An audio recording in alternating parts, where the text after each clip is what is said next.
નમસ્કાર મિત્રો, D farmer ચેનલમાં તમારું સ્વાગત છે। દેશ, દુનિયા અને ગુજરાતના તાજા, મોટા અને સૌથી મહત્વપૂર્ણ સમાચાર જાણીએ તે પહેલા ચેનલમાં નવા હોય તો ચેનલને જરૂરથી સબસ્ક્રાઇબ કરી અને વિડીયોને લાઇક કરી દેજો।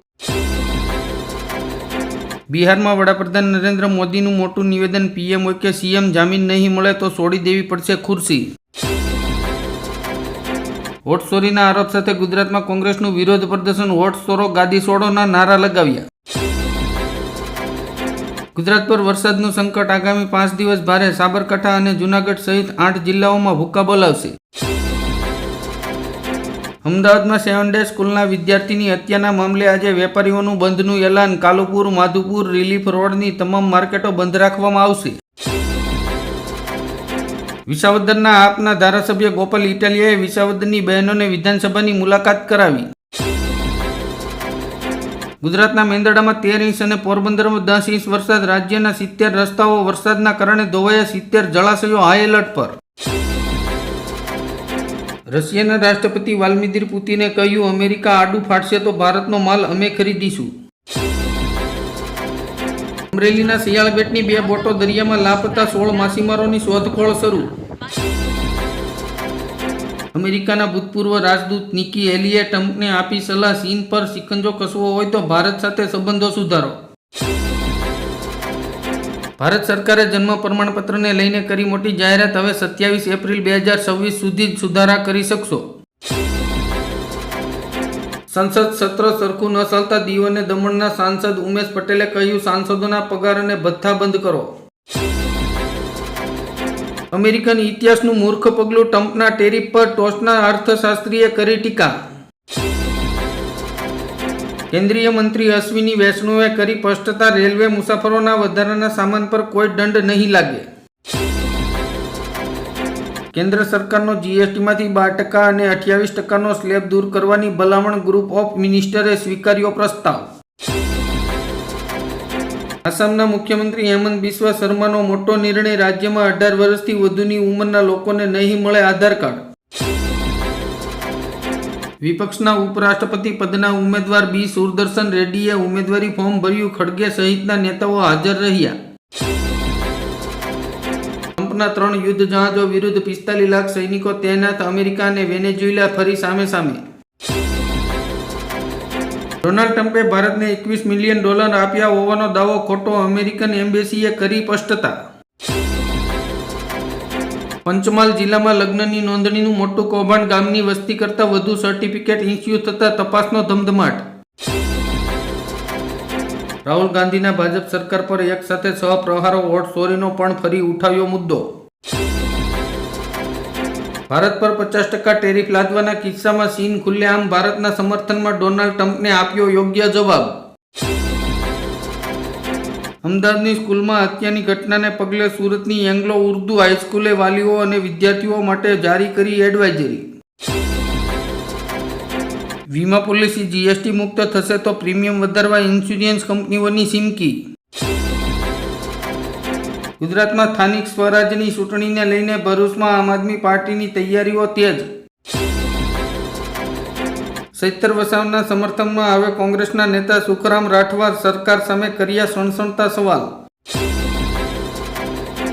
જૂની પેન્શન યોજના અને ફિક્સ પે મુદ્દે સરકારી કર્મચારીઓ આક્રમક। ગુજરાત સરકારને આપ્યું 1 મહિનાનું અલ્ટિમેટ। અમિત શાહે કહ્યું, રાજકીય બદલો લેવા મને બનાવટી કેસમાં કોંગ્રેસે ફસાવ્યો હતો।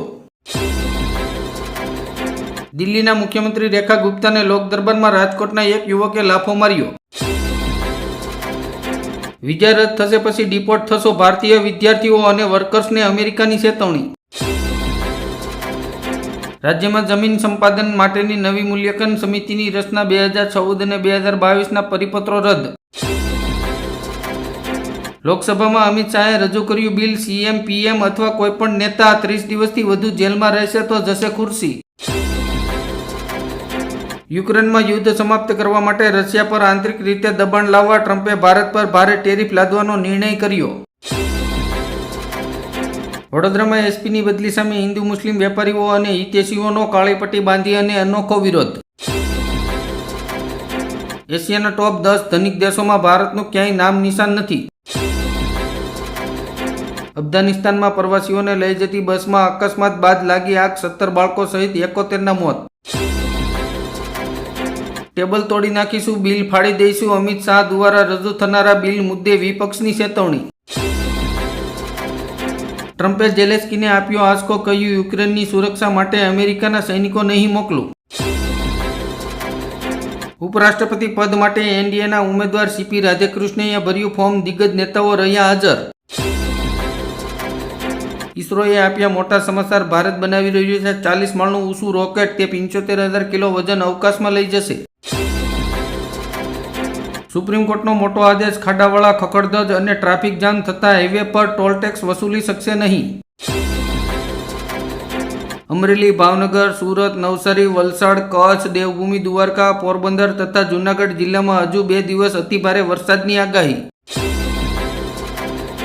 નર્મદામાં મનગેરા ટેન્ડર મુદ્દે ભાજપના 2 નેતાઓ, સાંસદ અને ધારાસભ્ય આમને સામને. રાજકોટમાં ફરીવાર લુખ્ખાઓનો આતંક, જૂના માર્કેટ યાર્ડ પાસે 4 બસો પર પથ્થરમારો. રાજ્યની સ્કૂલોની મેનેજમેન્ટ કમિટીના ગઠન અંગે ટૂંક સમયમાં ધરખમ ફેરફાર કરશે. સુરેન્દ્રનગર જિલ્લામાં 6 લાખ અને તેથી વધુ આવક ધરાવતા રેશન કાર્ડ ધારકો સામે પુરવઠા વિભાગની કાર્યવાહી. પ્રાથમિક શાળાઓમાં નવી પદ્ધતિ મુજબ ત્રિમાસિક કસોટીનો પ્રારંભ. મુંબઈમાં ભારે વરસાદથી જનજીવન અસ્તવ્યસ્ત, 24 કલાકમાં 6 લોકોના મોત, ટ્રેન અને ફ્લાઇટ સેવા પ્રભાવિત. આગામી ગણેશ વિસર્જન શોભાયાત્રામાં ગુલાલ અને કલર પર પ્રતિબંધ, ભરૂચ જિલ્લા કલેક્ટરનું જાહેરનામું. જામનગર એસટી ડિવિઝનને તહેવાર ફળ્યો, 3 દિવસમાં 68.58 લાખની આવક કરી. જામનગર આરટીઓ વિભાગની લાલાક, 8 મહિનામાં 106 લાયસન્સ સસ્પેન્ડ કર્યા. દ્વારકાના દરિયામાં ભારે કરંટ વચ્ચે મહિલા નાવા પડતા ડૂબી, સ્થાનિક તરવૈયાઓએ માંડ બચાવ્યો જીવ.